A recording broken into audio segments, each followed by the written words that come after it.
Before the term regenerative and resilience became hip and cool and grouse, farmers who wished to blend the sciences of physics, chemistry, biology, humanities and arts described themselves as maybe sustainable farmers. So while this not so cool sustainable farmer didn't know he would become a regenerative farmer in 1968, it's me in my work clothes with my workmates of the day. So where we begin our journey towards being sustainable, being regenerative, having a vision of bio in our agricultural biography is different for everyone.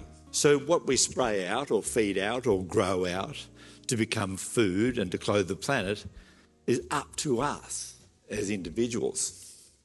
The outcomes of what matters ultimately is healthy soils, the real estate upon which we grow and live. And they improve plant health, which in turn improves animal health, which in turn improves business health, which in turn improves human health, and therefore should improve community resilience.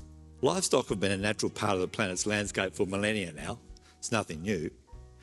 How they gather, graze, spread their dung, their urine, their saliva, move nutrients and create symbiotic relationships with other plant and animal species has been evolving for about 50 million years now.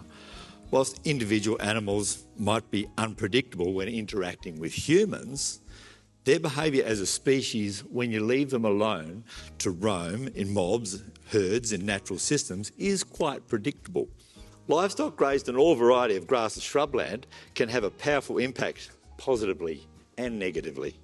So why don't I first paint a picture of the grazing methodology that has the worst ecological outcome for any environment. First, take a few mobs of sheep, cattle or goats that have never been introduced to each other and put them in a paddock together where they share one or more water points.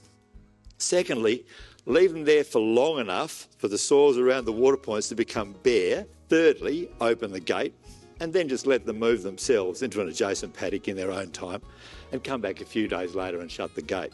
I couldn't think of a worse outcome.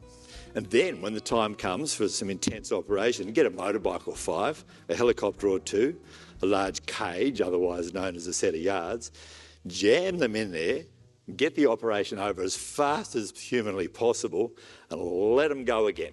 The fundamental problem here is that we've just sacrificed and violated effective food and fibre production in the pursuit of efficiency. Here's actually what's happening from the animal's point of view. As herding animals have a social and psychological structure, they'll not simply blend together with any level of comfort without some shepherding, since animals will often walk into water and graze their way out. The traffic and defoliation is concentrated around water points.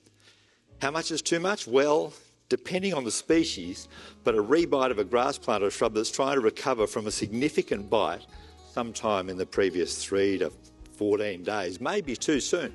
So based on the principle that plants need adequate rest, the manager must plan to move livestock into a new pasture to prevent overgrazing of the old. On the subject of moving stock, it's always best to create a disciplined move when shifting livestock. Teaching animals to be in a reasonably relaxed and contented frame of mind will often transform into improved weight gains, better fibre production and better meat quality. We have to stay in business whilst we're doing all of this other funky stuff. Utilising and integrating livestock into a cropping system doesn't happen by accident, nor is it without management effort. As nature's recyclers of carbon and nitrogen, ruminants have an immense capacity to convert grass and standing stubbles into manure and urine and saliva for great benefit to the soil food web. Livestock cop quite an unfair rap when farmers and ecologists alike blame them for vegetation and soil degradation, yet it's really only the human management that's let the system down. Most of Australia and many other of the planet's grasslands and shrublands are overgrazed and understocked. Think of the possibilities, therefore. Working out the difference between the two definitions is significant because it impacts greatly on how graziers are judged by an urban society with little understanding of grazing systems. Our seemingly unsympathetic governments are frequently pressed to bail farmers out of droughts again and again that are largely of their own making. Remember, like a financial budget, a grass budget is finite. And if we allow our animals to eat more than what's there, the system will break. It goes broke. Do we have a long enough vision for Australian and world agriculture to incorporate and not exclude all manner of enterprises that, if well managed, can be here for your grandchildren's grandchildren's grandchildren, to continue the regenerative journey that you started? And do we have a shepherd's level of patience and tolerance to see it all happen? I sure hope so. Finding smart and careful pathways and teaching the next generation how to envisage that bright future, full of choices of crops and animals and plants and soils and cultures, is our responsibility today.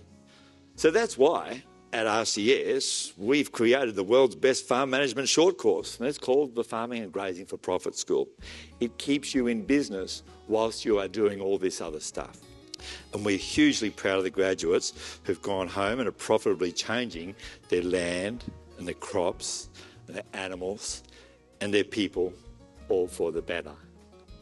Thank you very much for having me.